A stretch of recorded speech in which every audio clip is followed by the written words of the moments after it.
আচ্ছা, তো এখানে আমরা কি করছিলাম, অ্যাকচুয়ালি একটা গ্রাফিক্যাল রিপ্রেজেন্ট করছিলাম যে কিভাবে প্রযুক্ত বলের সঙ্গে ঘর্ষণ বল পরিবর্তিত হয়। তুমি দেখো, যখন আমি সীমাস্থ ঘর্ষণের থেকে কমে ছিলাম প্রযুক্ত বল হিসাবে আর কি, তখন কিন্তু আমার প্রযুক্ত বলের সঙ্গে ঘর্ষণ বলটা লিনিয়ারলি বাড়ছে, একদম রেখা বরাবর, মানে এও যে হারে বাড়ছে সেও সেই হারে বাড়ছে, ঠিক আছে। আর ওদের মধ্যবর্তী অ্যাঙ্গেল 45 আছে। যেই মাত্র সীমাস্থ ঘর্ষণটা ক্রস করে গেছে, মানে ও মিনিমাম বল যা পেয়ে গেছে, ওর কী হচ্ছে, আমি যেটা বলছিলাম যে যখন তুমি সাইকেল স্টার্ট করো দেখবে স্টার্টিংয়ের সময় প্রচুর বল দিতে হয়, যা একবার রানিং হয়ে যায় ঘর্ষণ বলটা কমে যায়, বুঝতে পারছো। মানে স্থিত ঘর্ষণ থেকে চল ঘর্ষণটা অবশ্যই এইভাবে লিখতে পারো তুমি, এটা হচ্ছে স্থিত ঘর্ষণের সীমাস্থ মান, স্থিত ঘর্ষণের সীমাস্থ মান, ঠিক আছে। এফ লিমিট সেটা অবশ্যই বড় হয় ফ্রম চল ঘর্ষণ বল। আরেকটা তোমাদের একটু জানার বিষয় আর কি, সেটা হচ্ছে অনেক সময় মাঝে মাঝে এটা প্রশ্ন দেয় এরকম, যে এই যে ঘর্ষণের ব্যাপারটা হয়, ঘর্ষণ মানে কি, একটা তল গতিশীল হওয়ার চেষ্টা করলে তার নিচের তল তাকে একটা বিরুদ্ধজনিত বাধা দেয়, পিছন দিকে একটা বল কাজ করে, ওটাকে অনুবীক্ষণিক স্তরে আলোচনা করো বা পারমাণবিক স্তরে, পারমাণবিক স্তরে ঘর্ষণের আলোচনা।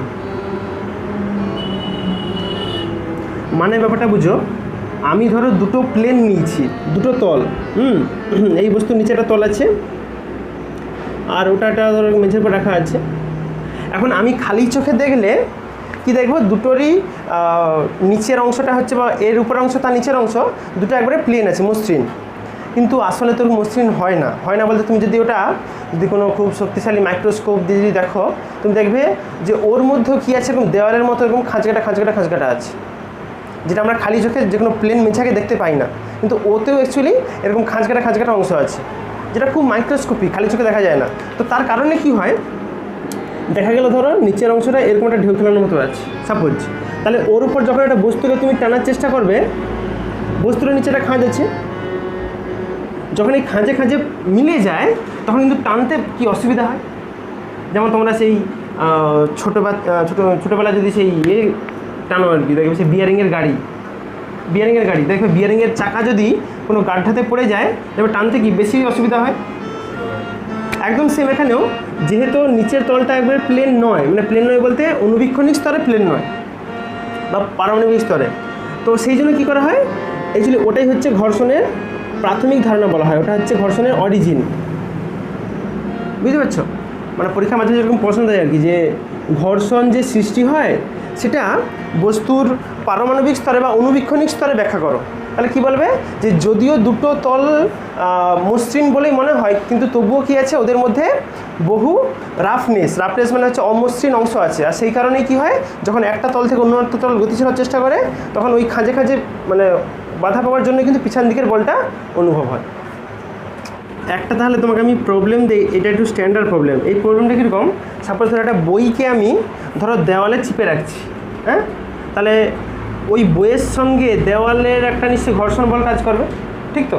তুমি সাপোজ ধরো না, একটা ধরো এইটাকে আমি এখন বোর্ডের উপর চিপে ধরে রাখছি, হ্যাঁ, তাহলে আমি প্রযুক্ত বল কোন দিকে দিচ্ছি, এই দিক বরাবর, কিন্তু পড়তে চাইছেন এই দিক বরাবর, তাহলে ঘর্ষণ বল কোন দিকে কাজ করবে, সবসময় উপর দিকে, কারণ ঘর্ষণ বল কী কাজ করে, মানে গতির বিরুদ্ধে কাজ করে। পড়তে চাইছে এই দিক বরাবর, কিন্তু ঘর্ষণ বল দিবে তাহলে উপর দিকে, এরকম একটা প্রবলেম করিল। অবশ্য ধরো এটা দেওয়াল আছে একটা,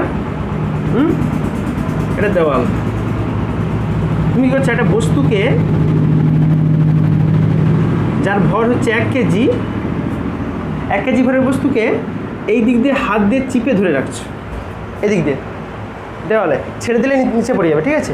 তাহলে এই নিচের দিকে কী কাজ করবে, mg, ভর ইন্টু ত্বরণ। আর ঘর্ষণ বল কোন দিকে কাজ করে, সবসময় গতির বিরুদ্ধে, ঘর্ষণ বল চাইবেও না পড়ুক, ঘর্ষণ বল এই দিক বরাবর কাজ করবে, এদিক বরাবর থাকবে ঘর্ষণ বল, বুঝতে পারছো। ঘর্ষণ বল কারণ সবসময় খারাপ বলে ভাবি, কিন্তু সবসময় খারাপও হয় না।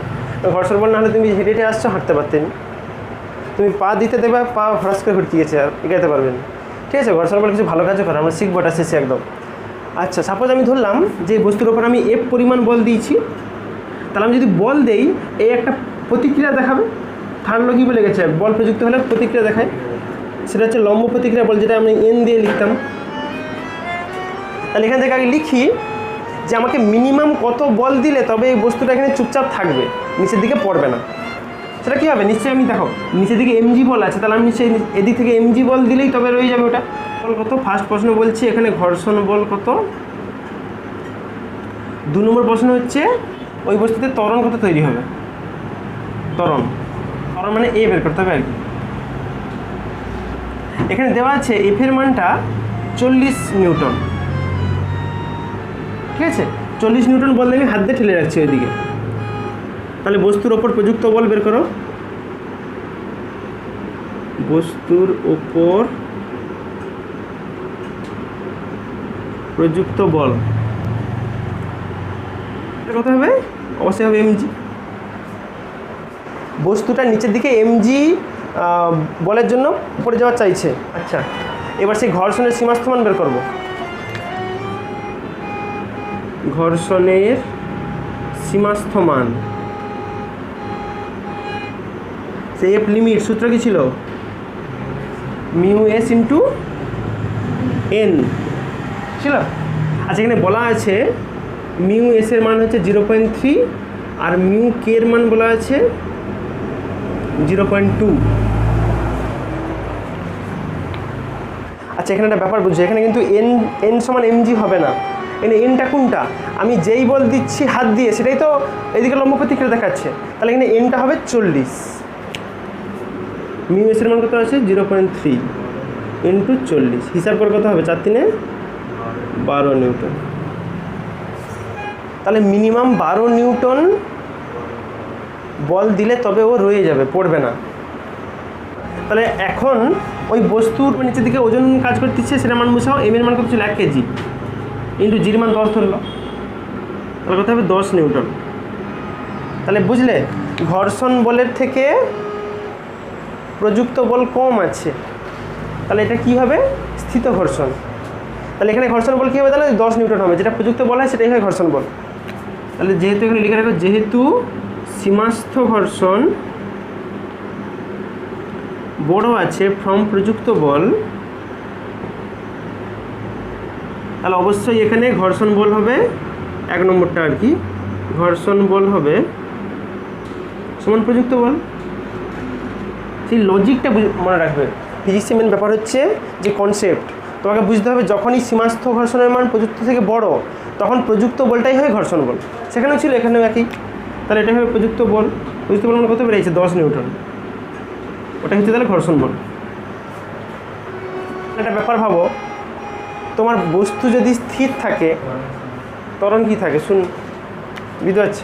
সে বেচারা অভাগা, তাকে বের করতে বলছে কিন্তু তার মান 0। কারণটা কি, কারণ এই 12 নিউটনের থেকে বেশি নিচের দিকে বল থাকলে তবে পড়া শুরু হতো আর কি। যেহেতু কম আছে তার মানে বস্তু তো স্থির আছে, আর বস্তু স্থির থাকে মানে ত্বরণ তো শূন্য। নেক্সট আমি যে বিষয়টা বলবো তোমাদের, সেটাকে বলা হয় ঘর্ষণ কোণ। আমরা পড়বো ঘর্ষণ কোণ। ঘর্ষণ কোণ, ঘর্ষণ কোণ সাধারণ ব্যাপার। এ কী বলছে, একটা বস্তু আমি রাখলাম মেঝের উপর রাখা আছে। আচ্ছা, এর হচ্ছে লম্ব প্রতিক্রিয়া বল কোন দিকে কাজ করে, এই দিক বরাবর, এন লম্ব প্রতিক্রিয়া বল। আর বস্তু যদি এই দিক বরাবর গতিশীল হওয়ার চেষ্টা করে তাহলে ঘর্ষণ বল কোন দিকে কাজ করে, এই দিক বরাবর। সাপোজ একটা বস্তু রাখা আছে, আমি ওই বস্তুর ওপর দুটো বল প্রয়োগ করব, ঠিক আছে, দুটো বল প্রয়োগ করব। একটা বল দেবো এই দিক বরাবর আর একটা বল দেবো এই দিক বরাবর একসঙ্গে। তাহলে ওভারঅল বস্তুটা কোন দিকে যাবে বলো তো, এই কোণা হয়ে যাবে। তাহলে এর এই দিক বরাবর কি থাকবে, লব্ধি বলটা থাকবে বলটা। তাহলে লব্ধি ভেক্টর মানে আমরা ইংলিশে যাকে বলা হয় রেজাল্টেন্ট ভেক্টর, আর এটা হয় বড় হাতের আর। ঘর্ষণ কোণ কি বলছে, যে একটা বস্তু যে গতিশীল হওয়ার উপক্রম করতেছে, মানে যেটা এফ লিমিট আছে আর কি, অ্যাকচুয়ালি এদিকটা এফ লিমিট আছে, এফ লিমিটের সঙ্গে লম্ব প্রতিক্রিয়া বলের যে লব্ধি, সেই লব্ধির সঙ্গে লম্ব প্রতিক্রিয়া বল যে কোণ করে, মানে এই কোণটা অ্যাকচুয়ালি, বুঝতে পারছো, এই কোণটা যেটা ল্যামডা দ্বারা লেখা হয়, ল্যামডা, ওটাকে বলা হয় ঘর্ষণ কোণ, একে ল্যামডা দ্বারা লেখা হয়। তাহলে তুমি সিম্পলি কী বলবে, কি বুঝলে তাহলে? একটু ছোটো করে লিখলো তাহলে। সংস্পর্শে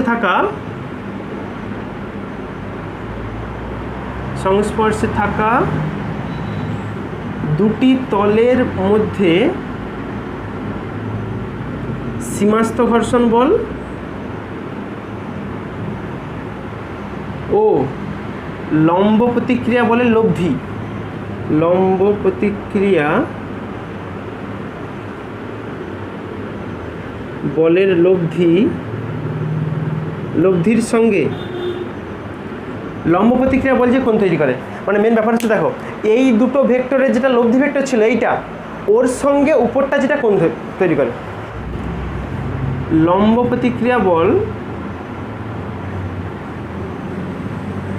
প্রতিক্রিয়া বল যে কোণ তৈরি করে, তাকেই বলা হয় ঘর্ষণ কোণ। লেখা হয় ল্যামডা দ্বারা, ল্যামডা। আমি লব্ধি ভেক্টর কি পেয়েছিলাম? আর ওটা কার লব্ধি ছিল? এন আর এফ এর। তারা বলছে যে এন আর এফ এর লব্ধি ভেক্টরের সঙ্গে এন এর যে কোণ, ওটাই ল্যামডা, ওটা হচ্ছে ঘর্ষণ কোণ।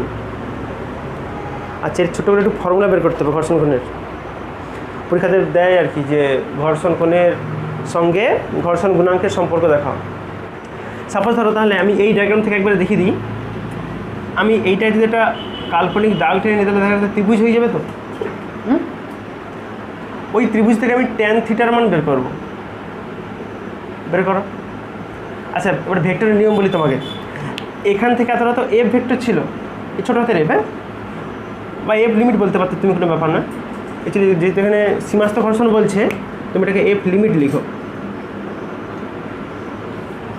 সীমাস্থ ঘর্ষণ বলছে তো, মানে এফ হবে এফ লিমিট। তাহলে দেখো, এই এতটা যদি এফ লিমিট হয়, আমি ওই পোর্শনটা তো কেটে যদি এখানে বসিয়ে দিই, একই হয়ে যাবে। আমি দেখো ডিরেকশানটাও একই রাখছি, মানটাও একই রাখছি, তাহলে কোনো সমস্যা নেই। তার মানে এখান থেকে এতটাও কিন্তু কী হচ্ছে? এফ লিমিট হবে। তাহলে ওই ডায়াগ্রাম থেকে আমি ট্যান ল্যামডা কত পাবো? থিটা কোণ ধরলে ট্যান থিটা আসতো, ল্যামডা ছিল ল্যামডা আসছে, আর তো কিছু নয়। ট্যান মানে কি হয় বলো? লম্ব বাই ভূমি, মানে এইটা বাই এইটা মানে কি? এন, আর ওটা মানে এফ লিমিট। তাহলে এফ লিমিট বাই এন আসবে। ভেক্টরকে এরকম কেটে যেখানে খুশি বসিয়ে দেওয়া যায়, কিন্তু মনে রাখতে হবে যেন দিক আর মান দুটোর জন্য একই থাকে। আবার দেখো, আমরা এফ লিমিটের ফর্মুলা কি জানতাম? ছিল মিউ ইন্টু এন। আমি বারবার মিউ এস লিখতে চাইনি বলে শুধু মিউ লিখছি, ঠিক আছে? তাহলে এখান থেকে দেখো, এফ লিমিট বাই এন করলে কী পাবো? মিউ পাবো। তাহলে এইটার মান কত হবে? মিউ। তাহলে ট্যান ল্যামডা সমান পেলাম আমি মিউ। তাহলে ল্যামডা সমান কত আসবে? ট্যান ইনভার্স অফ, এটাই হচ্ছে ঘর্ষণ কোণের সঙ্গে ওই দুটো মাধ্যমের ঘর্ষণ গুণাঙ্কের সম্পর্ক। আচ্ছা, এখানে টার্মগুলোর নাম লিখে রাখবে, কোনটা কি বোঝায় লিখে রাখবে। এফ এল বা এফ লিমিট যেটা ছিল, ওটা হচ্ছে সীমাস্থ ঘর্ষণ বল। এটা পরীক্ষার সময় অবশ্যই লিখবে, অবশ্যই। টার্মগুলো না আইডেন্টিফিকেশান করালে নাম্বার দিবে না। সীমাস্থ ঘর্ষণ বল। এনটা ছিল লম্ব প্রতিক্রিয়া বল, লম্ব প্রতিক্রিয়া বল। আচ্ছা, ল্যামডাটা কি ছিল? ঘর্ষণ কোণ। এবার ঠিক আছে, এখান থেকে দুটো খুব ইম্পর্টেন্ট প্রশ্ন হয়। একটা বলা হয় যে দেখাও বা ব্যাখ্যা করো ঘর্ষণ বল হচ্ছে অসংরক্ষী বল। ঘর্ষণ বল হচ্ছে অসংরক্ষী বল। কেন বলে? বল দুরকম হয়, একটা সংরক্ষী বল হয়, একটা অসংরক্ষী বল হয়। সংরক্ষী বল কাকে বলে? যে ধরো একটা বস্তুকে এইখান থেকে স্টার্ট করে আমি এখানে পর্যন্ত নিয়ে যাচ্ছি, হ্যাঁ, যাওয়ার সময় যা যা আমাকে বল খরচা করতে হয়েছে, আসার সময় যদি আমি সেগুলো যদি ফেরত পেয়ে যাই, তাহলে সেটা হচ্ছে সংরক্ষী বল। আর অসংরক্ষী কাকে বলে? যাওয়ার সময় যেগুলো খরচা করছো, আসার সময় ফেরত কেউ তোমাকে দেবে না, ঠিক আছে? যেমন ঘর্ষণ বল, তুমি যখন যাচ্ছ একটা বিরুদ্ধজনিত বল আছে, তুমি দেখবে ফেরত আসার সময় কিন্তু তোমার ওই বলগুলো আলটিমেট খরচ হয়েছে। ঘর্ষণ বল মানে অ্যাকচুয়ালি ওয়েস্টেজ, বুঝতে পারছো? Extra loss. এই জন্য ঘর্ষণ বলকে বলা হয় অসংরক্ষী বল। যে কোনো বস্তু যখন গতিশীল হয় সে যদি আবার বিপরীতে ফিরে আসে তার আবার ঘর্ষণ বল খরচা হবে, কিন্তু আগেরগুলো আর ফেরত পাবেন। ঠিক আছে, এই জন্য আরেকটা প্রশ্ন এখান থেকে এরকম বলে আর কি মাঝে মাঝে, একটা বস্তুকে ঠেলা থেকে টানা কেন সুবিধাজনক? তুমি দেখবে যে কোনো একটা ভারী বস্তুকে তুমি টানবে দেখবে সহজে চলে যাবে, কিন্তু ঠেলবে দেখবে অনেক বেশি পরিশ্রম লাগাতে হয়। কেন? প্রশ্নটা লিখে নাও যে কোনো বস্তুকে ঠেলা অপেক্ষা টানা সুবিধাজনক কেন? সুবিধাজনক কেন? সাপোজ ধরো তুমি প্রথমে একটা বস্তুকে ঠেলতিস, হ্যাঁ, এরকম একটা বস্তু আছে, আমি গোল আছে, তুমি চারখানা আঁকো, তোমার যা খুশি আঁকো, হ্যাঁ, এইখানটা ভূমি ছিল, মাটির উপর রাখা আছে বস্তুটা। তুমি যখন এই বস্তুর উপর বল, ধরো মূলবিন্দু ছিল তো, যখন তুমি বস্তুর উপর বল দিবে, ধরো আমি এই দিক বরাবর বল দিচ্ছি, ফোর্স এই দিক বরাবর হচ্ছে তুমি বলটা দিচ্ছ। এবার আমরা সেই ভেক্টর বিভাজনে পড়ছিলাম যে একটা ভেক্টরকে দুটো উপাংশে ভাঙা যায়। এরকম ধরো একটা ভেক্টর এরকম আছে, একে এক্স অক্ষ বরাবর একটা উপাংশে ভাঙা যায়, ওয়াই অক্ষ বরাবর একটা উপাংশে ভাঙা যায়। সাপোজ ধরো এই ভেক্টরটা ছিল এফ, আমি ধরলাম এই কোণের সঙ্গে থিটা কোণ ছিল, তার মানে রাখবে যেদিকে থিটা থাকে সেদিকটা হয় এফ কস থিটা, আর তার উল্টা দিকটা হয় এফ সাইন থিটা। বুঝতে পারছো? মেন ভেক্টর ছিল এফ, তাকে এখন আমি এক্স অক্ষর উপাংশ আর ওয়াই অক্ষর উপাংশে ভেঙে দিচ্ছি শুধু সিম্পলি। তাহলে এখানে দেখো একে আমি তো ভাঙতে পারি, একে আমি দেখো একটা উপাংশ এই দিক বরাবর থাকবে, ঠিক, আর একটা উপাংশ সামনের দিকে থাকবে, হবে। মেন ভেক্টরটা ছিল এইটা, একটা এক্স অক্ষ বরাবর উপাংশ করছি, একটা ওয়াই অক্ষ বরাবর। আমি যদি এইটা যদি থিটা ধরতাম তাহলে এদিকে কি আসতো, এফ কস থিটা আসতো, আর এটা আসতো এফ সাইন থিটা আসবে। আবার দেখো আগে থেকে বস্তুর ভর আছে, তাহলে বস্তুর ভর থাকলে পৃথিবীকে এমজি দিয়ে টানবে, ঠিক। এখানে দেখো তাহলে নিচের দিকে দুটো বল কাজ করতেছে, বাধা বল। একটা এমজি তো আছে বস্তুর অরিজিনাল ওজনের জন্য, প্লাস এই বলের একটা সাইন উপাংশ নিচের দিক বরাবর কাজ করতেছে। তার মানে কী হবে, এর বাধা বলটা অনেক বেশি হবে।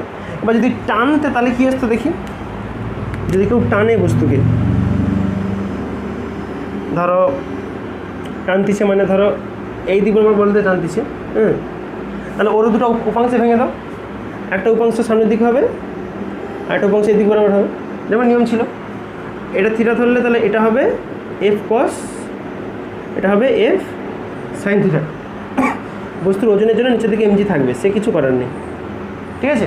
তাহলে এখানে দেখো একটা বল নিচের দিকে আছে, ঠিক আছে, কিন্তু আমার ওই টানা বলের একটা সাইন উপাংশ উপর দিকে আছে, তার মানে ও নিশ্চয়ই বস্তুর ওজনটাকে কিছুটা মিনিমাইজ করবে, সেটা কমাবে, প্লাস সামনের দিকেও একটা বল আছে কস, সেই জন্য ঠেলা অপেক্ষা টানাটা অনেক সুবিধাজনক।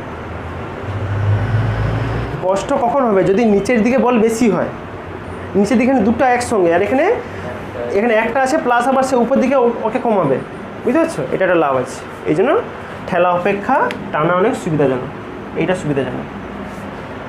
এবার পড়বো আমরা ঘর্ষণ শঙ্কু। দেখো ঘর্ষণ কোণে যে ছবিটা হচ্ছিল একদম সিমিলার সেই ছবিটাই আঁকবো আমি। কী ছিল, এই দিক বরাবর এন ছিল, ঠিক তো, আর এই দিক বরাবর এফ লিমিটটা ছিল, আর এই দিকে অর্থিবল আর ছিল, এদিকে ছিল। এখন যদি আমি এই এন অক্ষকে ফিক্সড রেখে, এন অক্ষকে যদি ফিক্সড রেখে এইটাকে যদি গোল গোল করে চারদিকে ঘুরাই, দেখবে একটা যে শঙ্কুর মতো তৈরি হবে। কি ব্যাপারটা বুঝো, এরকম ব্যাপারটা ধরো এরকম ফিক্সড রেখে আমি এইটাকে গোল গোল করে ঘুরাচ্ছি, তাহলে একটা শঙ্কুর মতো তৈরি হবে। তাহলে ওরকম একটা ইমাজিনারি একটা ছবি তুমি কল্পনা করতে পারো। বেশি হয়ে গেল, এরকম মোটামুটি আসবে কি, যেখানে এই অ্যাঙ্গেলটা কত ছিল, ল্যামডা ছিল, হ্যাঁ, ঘর্ষণ কোণ ছিল ওটা ল্যামডাটা। আর তুমি সিম্পলি কি বলবে, সীমাস্থ ঘর্ষণ বল আর লম্ব প্রতিক্রিয়া বলের লব্ধিকে যদি লম্ব প্রতিক্রিয়া বলের চারদিকে যদি ঘোরানো হয় গোল গোল করে, তাহলে যে শঙ্কু তৈরি হয় তাকে বলে ঘর্ষণ শঙ্কু। একটু লিখলো ছোট্ট করে, একদম ফুচকা করে, যদি লব্ধি প্রতিক্রিয়া বলগুলিকে যদি লব্ধি প্রতিক্রিয়া বল মানে এই আরটা আর ওটা, যদি লব্ধি প্রতিক্রিয়া বলগুলি লম্ব প্রতিক্রিয়া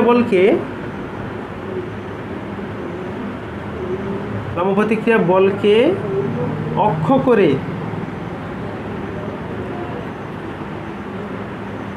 শঙ্কু তৈরি করে,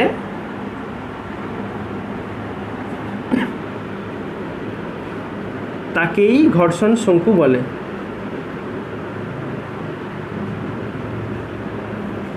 বুঝলে, মেন ব্যাপারটা হচ্ছে আমি লব্ধি প্রতিক্রিয়া বলটাকে লম্ব বলের চারদিকে গোল গোল করে ঘুরাবো, নিচেরটা ফিক্সড রাখবো, উপরটা ঘুরাবো, এটাই ইনক্লাইন্ড প্লেন বলে ওকে। এই ব্যাপারটা এই ঢাল দিয়ে উঠে নামা হয়। আমরা ওখান থেকে শিখবো বিরাম কোণ। দেখো ব্যাপারটা কি হবে, আমি যদি এখানে একটা বস্তু রাখি, এই বস্তু কি করবে, নিচে থেকে গড়িয়ে আসার চেষ্টা করবে। যদি ঢাল কম থাকে তাহলে কিন্তু গড়িয়ে আসবে না, ঠিক আছে? তাহলে যে মিনিমাম ঢাল হলে ও গড়িয়ে পড়ার উপক্রম করে, মানে যেই কোণের জন্য যত বেশি কোণ বাড়বে তত ঢালতে পারবে, ঠিক তো? সেই কোণটাকে বলা হয় বিরাম কোণ। তাহলে কি বলবে, যে কোনো নততলের জন্য যে মিনিমাম কোণের জন্য বস্তু নিম্নমুখী গতি তৈরি করার চেষ্টা করে, যে পার্টিকুলার কোণের জন্য, সেই কোণটাই হচ্ছে বিরাম কোণ। তুমি সাপোজ ভাবো না, প্রথমে কোণটা কম ছিল, এরকম ছিল প্রথমে, তখন ধরো বস্তুটা গড়িয়ে পড়ার কোনো উপক্রম নেই। আমি যত ব্যাপারটা বাড়াচ্ছি, মানে কোণ বাড়াচ্ছি, তো ঢাল বাড়তেছে, ঢাল বাড়া মানে কি, বস্তু গড়ে পড়া শুরু হবে। তাহলে যেই কোণটা করলেও গড়িয়ে পড়া যে স্টার্ট করবে, সেই কোণটাকে বলবো আমি বিরাম কোণ। আচ্ছা, আমি ধরি তাহলে যে কোনো অবস্থায় তাহলে এই কোণটা থিটা ছিল, বস্তুর একটা ভর আছে, তাহলে নিচের দিকে এমজি কাজ করবে, ঠিক? আবার একটু আমি সেই ভেক্টরের বিভাজন শিখছিলাম, তাহলে দুটো ভাগে ভাগ করতে পারি। একটা ধরলাম এই দিক বরাবর কাজ করবে, আরেকটা এই দিক বরাবর। আচ্ছা, এবার দেখো এই ডায়াগ্রাম থেকে আমি একটা জিনিস করতে পারি, যদি এইটার কোণ যদি থিটা হয়, তাহলে দেখো এই কোণটাও থিটা হবে। তাহলে ওটা থিটা হলে এমজিকে আমি দুটো উপাংশতে ভাঙতে পারি, একটা হবে এমজি কস, একটা এমজি সাইন। যেই দিকে থিটা থাকে সেদিকে কস হয়, তাহলে এদিকটা হবে এমজি কস থিটা, আর সামনের দিকে হবে এমজি সাইন থিটা। আচ্ছা, এবার বলো, সে আমরা সীমাস্থ ঘর্ষণের সূত্র পড়ছিলাম, সীমাস্থ ঘর্ষণের সূত্র তাহলে লাগাও এখানে, যে সীমাস্থ ঘর্ষণ বল, কিন্তু সূত্র কী ছিল, সেই এফ লিমিট সমান ছিল মিউ ইন্টু এন, এখানে হবে মিউ ইন্টু এন। এখানে মিউটা হচ্ছে বস্তুর সঙ্গে এই যে তলটা আছে সেই তলের ঘর্ষণ গুণাঙ্ক, ঠিক আছে, মিউটা। আমি তখন এমজিকে দুটো ভাগে ভেঙে দিয়েছি, একটা আছে নিচের দিকের বল, একটা আছে সামনের দিকের বল। তাহলে এখানে এফ লিমিটে লম্ব প্রতিক্রিয়া বলটা কার জন্য হবে, দেখো এই দিকে যে এমজি কস থিটা আছে ওর জন্যই তো উপর দিকে একটা লম্ব প্রতিক্রিয়া বল আসবে। তাহলে এখন আমি এনের জায়গায় কী বসাতে পারি, তাহলে এমজি কস থিটা।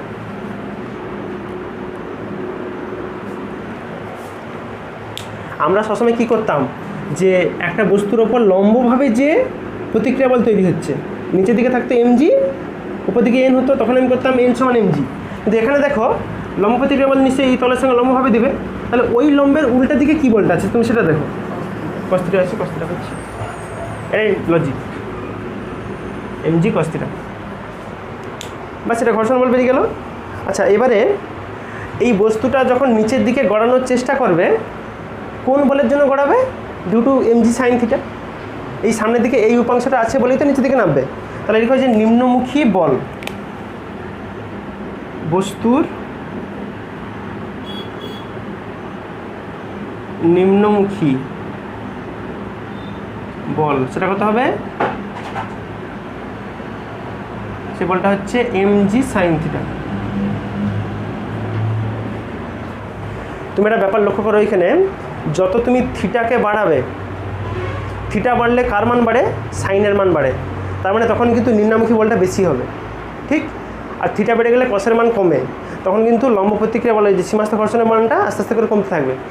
যখন বস্তু এদিকে পড়া শুরু করবে, এর ঘর্ষণ বল কোন দিকে কাজ করবে, এই দিক বরাবর, এদিক বরাবর কাজ করবে ঘর্ষণ বল। বুঝতে পারছো?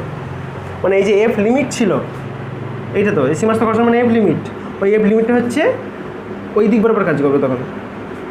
আচ্ছা দেখি তাহলে লিখো যে আমি তাহলে ধরলাম যে ধরো পার্টিকুলার একটা কোণের জন্য তাহলে পড়া শুরু হবে। আমি সেই কোণটাকে ধরলাম ধরো বিরাম কোণ, তো একে বলা হয় অ্যাঙ্গেল অফ রিপোজ। অ্যাঙ্গেল অফ রিপোজ আমি ধরলাম যে ধরো থিটা অফ এ বা থিটা অফ আর, রিপোজ বলে যেহেতু, আমি ধরলাম যে থিটা অফ আর এর জন্য পড়া শুরু হবে, ধরে নিলাম। তাহলে এখন তাহলে আমি কি বলতে পারি যে তাহলে এখন পিছন দিকের বল আর সামনের দিকের বল সমান হয়ে যাবে, মানে এইটা। এখানে আমি বলতে পারি তাহলে সীমাস্থ ঘর্ষণ সমান বস্তুর নিম্নামুখী বল, বস্তুর নিম্নমুখী বল। এই বস্তু কখন নিচের দিকে পড়বে বলো তো? যখন সামনের দিকের বল আর পিছন দিকের বল ঠিক সমান হয়ে যাবে বা একটু বেশি হবে, ঠিক? তাহলে সীমাস্থ বললে কী বলবো তুমি? এই সামনের বল সমান পিছনের বল। তাহলে করে দাও, সীমাস্থ ঘর্ষণ করতে পেরেছি আমার মিউ এম জি। এটা কিন্তু কস থিটা নয়, কস থিটা আর হবে এই অ্যাঙ্গেলের জন্য, ঠিক তো? মানে এই অ্যাঙ্গেলের জন্য সামনের দিকের বলটা ছিল এম জি সাইন থিটা আর পিছন দিকের বলটা ছিল mu m g cos theta আর। তখন দুটো বল সমান হয়ে যাবে, কস থিটা আর সমান এম জি সাইন থিটা আর। এম জি ভ্যানিশ হয়ে যাবে, এই সাইন থিটা আর এর নিচে কস থিটা নাম দিলে ট্যান হয়ে যাবে। করে দাও, এদিকে মিউ পড়ে থাকবে আর ওদিকে হয়ে যাবে সাইন থিটা আর বাই কস থিটা আর, মানে ট্যান থিটা আর আসবে। তাহলে দেখো একদম সিমিলার টাইপ, তুমি থিটা আর এর মান কত পাবে তাহলে? Tan inverse of mu. এখান থেকে আরেকটা রকম প্রশ্ন হয় যে ঘর্ষণ কোণের সঙ্গে এই বিরাম কোণের সম্পর্ক দেখাও, বা বলে যে দেখাও ঘর্ষণ কোণ আর বিরাম কোণ সমান হয়। দেখো সেখানেও ছিল ল্যামডা সমান ছিল ট্যান ইনভার্স অফ মিউ, এখানেও বেরিয়েছে থিটা আর সমান ট্যান ইনভার্স অফ মিউ, দুটো তাহলে সমান। বিরাম কোণের ডেফিনেশন আমি পাবো নতিকোণের যে সর্বোচ্চ মানে নত তলের ওপর রাখা, নত তলের ওপর রাখা বস্তু নিজের ওজনের জন্য কেন নেমে আসে? নিজের ওজন আছে বলে।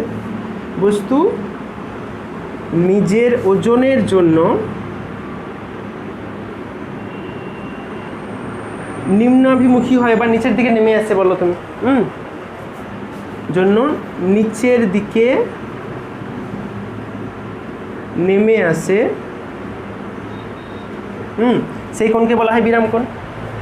নত তলের সেই বিশেষ কোণকে বলা হয় বিরাম কোণ, বুঝলে? একটা যদি স্কেল ফেল থাকে, কাঠের স্কেল বা কিছু স্কেল, তুমি স্কেলকে দেখবে কম ঢালু করে রেখে উপরে একটা ইরেজার বা একটা কিছু রেখে দিবে, দেখবে যত ঢাল বাড়াবে একটা সময় দেখবে পড়া স্টার্ট হয়েছে। তাহলে যেই সময় পড়া স্টার্ট করছে সেটাই হচ্ছে বিরাম কোণ, বুঝতে পারছো? এটাই ব্যাপার। তাহলে কিছু কেস করি যে কখন কি হবে। যদি বিরাম কোণের থেকে আমি কোণটা ছোট করে রাখি তাহলে কি হবে, যদি বিরাম কোণের সমান করি তাহলে কি হবে, আর যদি খুব বেশি করি তাহলে কি হবে। তিনটা কেস লাগাবো, কেস লাগাও। তাহলে কেস ওয়ান লাগাও। কেস ওয়ান কী করবো, যদি এখন নত তলের যে কোণ থিটা সেটা যদি ছোট হয় ফ্রম বিরাম কোণ, তাহলে কখনোই বস্তু পড়বে না, একদম পরিষ্কার। তাহলে এখানে অবশ্যই লিখো যে বস্তু চিরকাল স্থির থাকবে আর কি। সীমাস্থ ঘর্ষণ মান যেটা, সীমাস্থ ঘর্ষণটা বড় হয়ে যাচ্ছে ফ্রম নিম্নমুখী বল, নিম্নমুখী বল, ঠিক তো? নিম্নমুখী বলটা ছোট হয়ে গেছে বলে তার পড়েনি, চুপচাপ বসে গেছে। তাহলে এখানে লিখো বস্তু স্থির থাকবে, অতএব বস্তু স্থির থাকবে। কেস ওয়ান গেল, কেস টু লাগাও। যেখানে থিটা সমান থিটা আর হবে, মানে সীমাস্থ ঘর্ষণ সমান নিম্নমুখী বল। যখন সমান নিম্নমুখী হবে নিচের দিকে পড়ার উপক্রম করবে, পড়বে নি, পড়ার উপক্রম করবে, নিচের দিকে পড়ার উপক্রম করবে। কেস 3 লাগাও। যদি থিটাটা বড় হয় ফ্রম থিটা, বিরাম কোণের থেকে বেশি হলে কী হবে, সে স্পিডে নিচে পড়ে যাবে একদম। তাহলে এখানে কী হবে, সীমাস্থ ঘর্ষণের থেকে অনেক বড়, সীমাস্থ ঘর্ষণের থেকে অনেক বড় হবে নিম্নমুখী বল,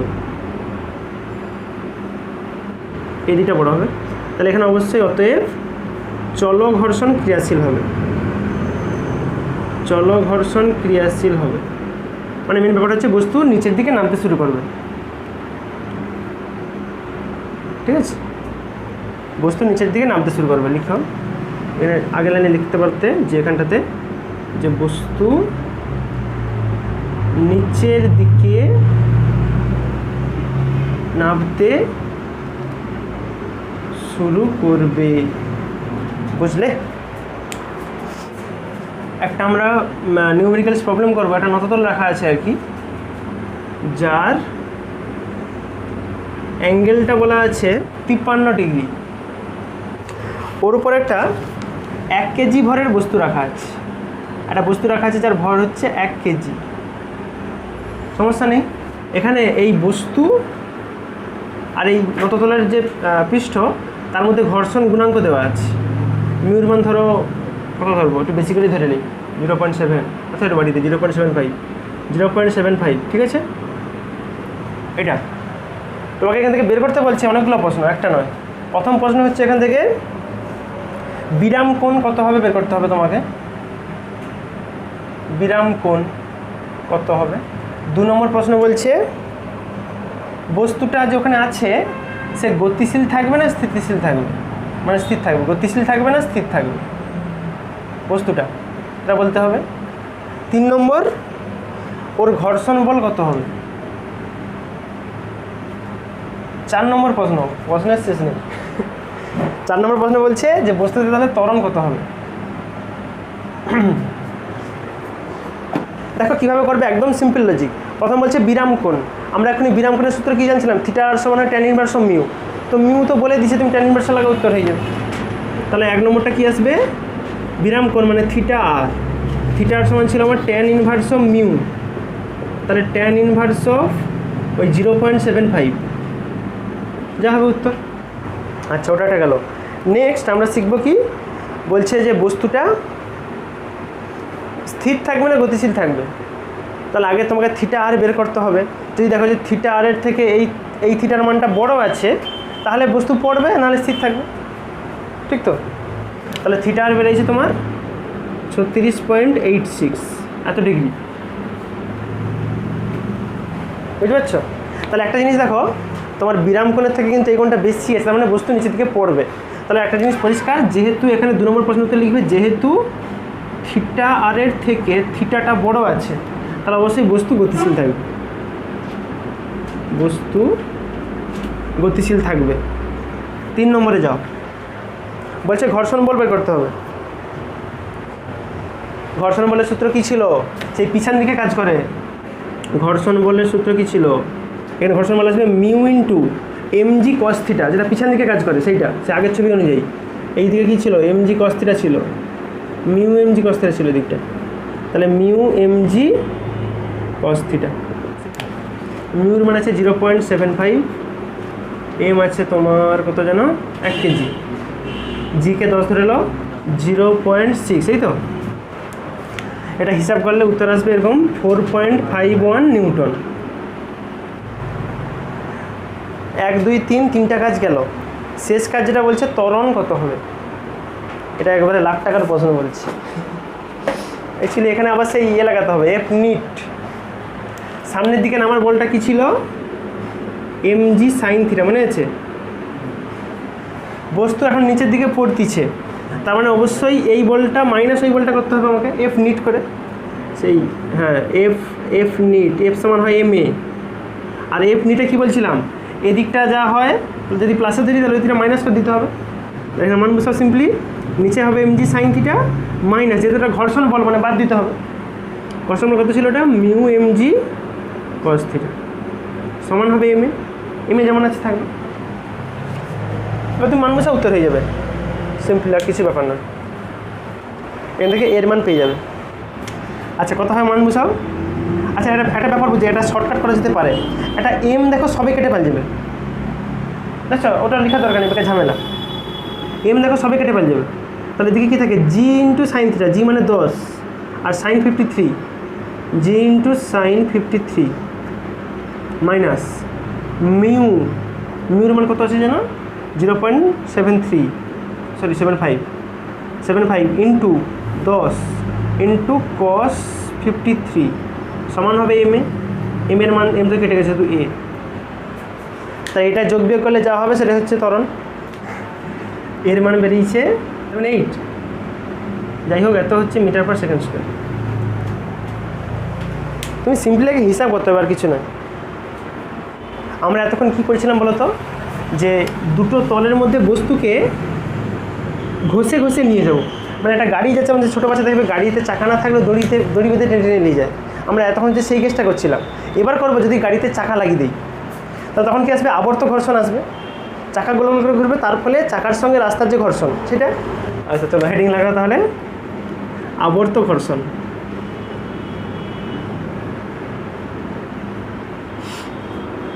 সাপোজ ধরলাম এটা তোমার সাইকেলের চাকা, ঠিক আছে, সাইকেলের চাকা, এইখানে অনেক আছে, অনেকগুলো স্পোক লাগানো আছে, আমার মাত্র 4-5টা স্পোক লাগাইছি আর কি, বাকি স্পোক ভেঙে গেছে। ধরো এইটা এখন চাকা আমার এই দিক বরাবর ঘুরতেছে, গোলগোল ঘুরতেছে এইভাবে, তাহলে চাকা যদি এই দিক বরাবর ঘুরে, তার মানে নিচের অংশটা কোন দিকে যাবে, এই দিক বরাবর ঘুরতেছে চাকাটা, তাহলে ঘর্ষণ বল কোন দিকে কাজ করবে বলি, গতির বিরুদ্ধে। এখানে ঘর্ষণ বল কিন্তু সামনের দিকে কাজ করবে, মানে এখানে ঘর্ষণ বল মনে হবে যেমন সেই রাস্তায় বাম্পার থাকলে যেমন যেতে অসুবিধা, এরকম একটা বাম্পার মতো যেন দিবা আছে, মানে বাধা এটা আর কি দেখাচ্ছে। তাহলে ব্যাপারটা বুঝো, রাস্তাতে যখন সাইকেল যায় বা যে কোনো গাড়ি যায়, সে কেন যেতে পারে, তাহলে ডিউ টু ঘর্ষণ বল। ঘর্ষণ বল না থাকলে, ঘর্ষণ বল দেখো ওকে সামনের দিকে নিয়ে যাওয়ার জন্য চেষ্টা করতেছে। ঘর্ষণ বল যদি রাস্তায় না থাকে, তুমি কখনোই রাস্তায় সাইকেল চালাতেও পারবে না আর হাঁটতেও পারবে না, কারণ এই সামনের দিকে তো তখন প্রতিক্রিয়া বলতে থাকবে না, তোমার চাকা ফলস ঘুরে যাবে, ওইখানে ফলস ঘুরে যাবে, কিন্তু সামনে গাইতে পারবে না, কেন গায়ে, ডিউ টু ঘর্ষণ বল। আচ্ছা ধরি চাকার ব্যাসার্ধ ধরি ছোটো হাতের আর, আর ওই চাকাটার কি ভর আছে একটা, ওই ভরটা থাকার ফলে উপর দিকে একটা লম্ব প্রতিক্রিয়া বল দেখাবে রাস্তা, সেই লম্ব প্রতিক্রিয়া বলটা আমি ধরলাম আর, বড় হাতের আর। ছোটো হাতের আর বড় হাতের আরের মধ্যে পার্থক্য বুঝো, এই আরটা হচ্ছে প্রতিক্রিয়া বল, বা যেটাকে আমরা তখন এন দিয়ে লিখছিলাম সেইটা, আর এই ছোটো হাতটা হচ্ছে ব্যাসার্ধ চাকার। তাহলে আবর্ত ঘর্ষণ বলকে ডিরেক্ট এভাবে লেখা যায়,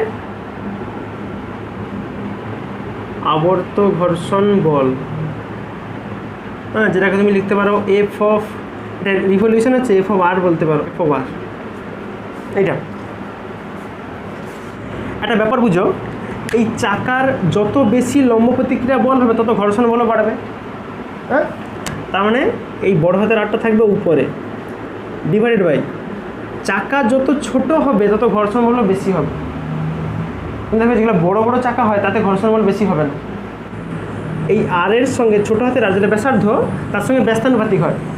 এই চাকা বড় হয়ে গেলে তখন ঘর্ষণ বল কমে যাবে, ওভারঅল তুমি পাবে এটা সমানুপাতিক হয় আর কি, ধ্রুবক তুলে দিলে একটা ধ্রুবক চলে আসবে, সেটা হবে মিউ অফ আর। এই হচ্ছে সূত্র, যে ঘর্ষণ বলটা হচ্ছে ক্ষেত্রফলের উপর নির্ভরশীল নয়। মানে তুমি যে সাইকেলে যে ব্রেক লাগিয়ে রাখো, ব্রেক তুমি দেখবে ব্রেকটা কীরকম থাকে, দেখবে সে কালো রঙের এরকম সরু এরকম হয়, যেখানটা চাকাতে বাধা দেয়। তুমি যদি মোটা চাওড়া যদি ব্রেক লাগাও, তাতেও কিন্তু সমান বল দিলে সমান স্পিডেই গাড়ি থামবে, কিচ্ছু প্রভাব পড়বে না। তুমি দেখবে সরু ব্রেক লাগাও, একবারে সরু, তাতেও যা হবে, একবারে চাওড়া ব্রেক লাগালেও তা হবে। তুমি যেমন বল দিবে তেমন সেখানে কাজ হবে, সে চাওড়া লাগাও সরু লাগাও। এতক্ষণ হচ্ছিল স্লিপ করে করে যাচ্ছিলো, মানে ঘষে ঘষে, এবার যাবে গড়ি গড়ি যাবে, ঠিক আছে। তাহলে যখন যখন কোনো বস্তু কোনো তলের উপর দিয়ে গড়িয়ে যায়, কোনো তলের ওপর দিয়ে গড়িয়ে যায় এই বস্তু আর এই তল রাস্তা, বস্তু ও তলের মধ্যে যে ঘর্ষণ বল ক্রিয়া করে তাকে আবর্ত ঘর্ষণ বলে।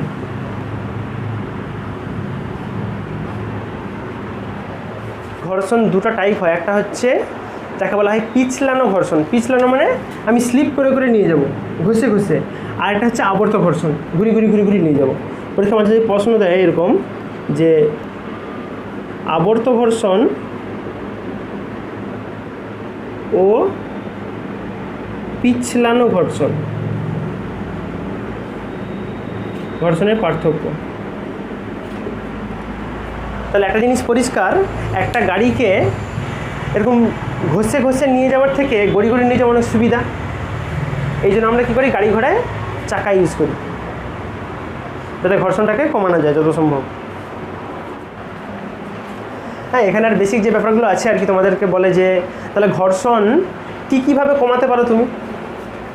দেখবে অনেকে দেখবে সেই সাইকেলে বল বিয়ারিং লাগিয়ে রাখে যাতে এখানে ঘর্ষণটা কম হয়, মানে ডাইরেক্ট দুটো লোহার সঙ্গে ঘষার থেকে মাঝখানে যদি বিয়ারিং দিয়ে সেই মোবিল লাগিয়ে রাখো তাতে দেখবে ঘর্ষণ বলটা অনেকটা মিনিমাইজ করা যায়। ওটা একটা হয়। আরও অনেক পদ্ধতি আছে, দেখো ব্যাবিটিং বলে একটা পদ্ধতি আছে তোমার বইয়েতে। ব্যাবিটিং মানে হচ্ছে একই রকম ধাতু না ব্যবহার করে বিভিন্ন রকম ধাতু ব্যবহার করা হয়, তাতে ঘর্ষণটা অনেকটা কমানো যায়। ওটা অবশ্যই হবে।